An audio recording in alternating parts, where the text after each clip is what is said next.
ഭർത്താവിന് വേണ്ടി ഓടുന്നതും എന്റെ ഹൃദയത്തിൽ അള്ളിപ്പിടിച്ച് കരയുന്നതും ഞാൻ അറിഞ്ഞതാ. ഒക്കെ നിന്റെ തോന്നലാ. എന്റെ കുഞ്ഞിനെ എന്റെ വയറ്റിട്ട് കൊന്നത് തോന്നലാണോ? എന്റെ കുഞ്ഞുൾക്കിനാവുകളാ തകർത്തെറിഞ്ഞത്.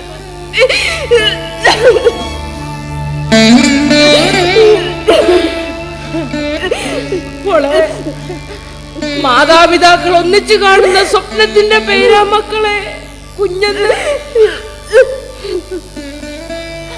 അയാൾക്ക് വേണ്ടെങ്കിൽ പിന്നെ നിനക്ക് മാത്രമായിട്ട് എങ്ങനെ?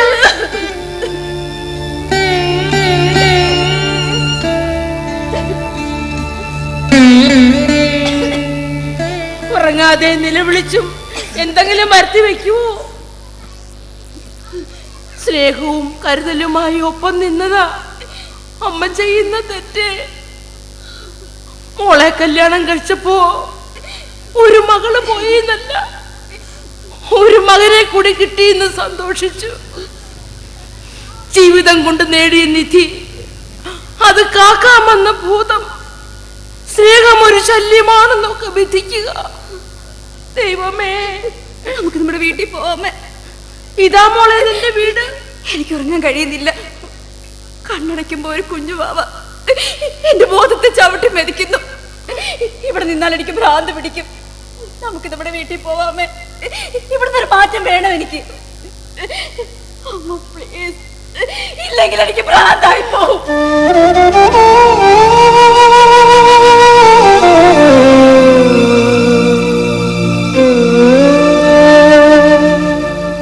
മോനെ അശ്വിനി, രേവതി മോൾ ആകെ അസ്വസ്ഥയാ.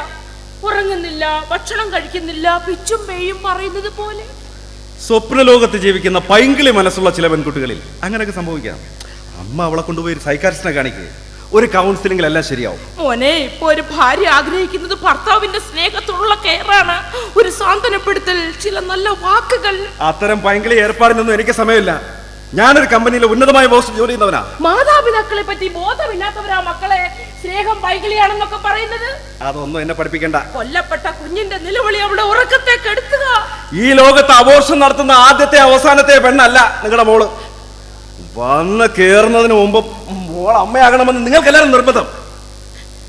സ്ത്രീക്ക് ജന്മനാ കിട്ടുന്നതാ മക്കളെ അമ്മ എന്ന ഭാവം. പെണ്ണെന്ന വാക്ക് പൂർത്തിയാകുന്നതും അമ്മയില്ല. ക്ഷമിക്കണം, മോനോട് ഒരു തർക്കത്തിന് ഞാനില്ല. തൽക്കാലം രേവതിയെ ഞാൻ വീട്ടിലേക്ക് കൊണ്ടുപോവുക. തീരുമാനിച്ചു കഴിഞ്ഞോ? ഒരു ചേഞ്ച് അവളുടെ ജീവിതത്തിൽ ഇപ്പോഴാവശ്യമാണെന്ന് തോന്നുന്നു. എന്റെ ജീവിതത്തിൽ നിന്ന് എന്നേക്കുമായി ഈ ബാധ്യത ഒഴിവാക്കി തരാമോ? അങ്ങനെ ഒരു ഒഴിവാകലിനെ പറ്റി ഞാനും ആലോചിക്കുക. വിവരക്കേട് എഴുന്നള്ളിക്കണ്ട. സമുദായവും സമൂഹവും അറിഞ്ഞ് അന്തസ്സായി കെട്ടിച്ചു തന്നതാ എന്റെ മോളെ. ഈ ബാധ്യത ഏറ്റെടുത്തതിന്റെ ദുരന്തം അനുഭവിക്കുന്നത് സമുദായവും സമൂഹമൊന്നും അല്ല, ഞാനാ. അങ്ങനെ ഒരു ബാധ്യതയായി ഇനി ഒരു നിമിഷം നിങ്ങളോടൊപ്പം ജീവിക്കാൻ എനിക്ക് കഴിയില്ലെങ്കിലോ? രേവതി, അമ്മയെ പെണ്ണായി പോയത് കൊണ്ട് എനിക്ക് വ്യക്തിത്വം പാടില്ലാന്നുണ്ടോ? എന്നെ ആവർത്തിച്ച് മാനഭംഗപ്പെടുത്തുക ഈ ദുഷ്ടൻ. ശരി, സ്ത്രീധനമായി തന്നതൊക്കെ പലിശ സഹിതം മടക്കി തരാം. ഈ കുരിശൊന്ന് ഒഴിവാക്കി തന്നാ മതി. 10-25 വയസ്സുവരെ ഒരു പെൺകുഞ്ഞിനെ പൊന്നുപോലെ വളർത്തി ആണാണെന്ന് വിശ്വസിക്കുന്ന ഒരുത്തന് ലക്ഷക്കണക്കിന് പൊന്നും പണവും കൊടുത്ത് കൈപിടിച്ച് ഏൽപ്പിക്കുമ്പോ നിനക്കൊക്കെ എന്തും ചെയ്യാനുള്ള അവകാശമല്ല തീരെഴുതി തരുന്നത്. കഷ്ടം, ഇക്കാലത്തിന് പുരുഷൻ ആണാണെന്ന് എങ്ങനെയാ വിശ്വസിക്കുക? 6 അടി പൊക്കത്തിലുള്ള ഒരുത്തനെയും രൂപത്തിന്റെ പേരല്ല ആണത്വമെന്ന്. അതൊരു പെരുമാറ്റമാ, സംസ്കാരമാ. എന്റെ മോക്ക് ചോദിക്കാനും പറയാനും ആരും ഇല്ലെന്ന് വിചാരിച്ചോ നീ? ഞാൻ എന്റെ മോളെ കൊണ്ടുപോകും. ബാക്കി കാര്യങ്ങൾ കോടതി തീരുമാനിക്കട്ടെ. ഈ നിൽക്കുന്ന നിപ്പി ഇറങ്ങിക്കോണോ എന്നോടൊപ്പം? 10-ൽ 10 പൊരുത്ത ഉത്തമമെന്ന് വിധിയെഴുതിയ ജാതകം.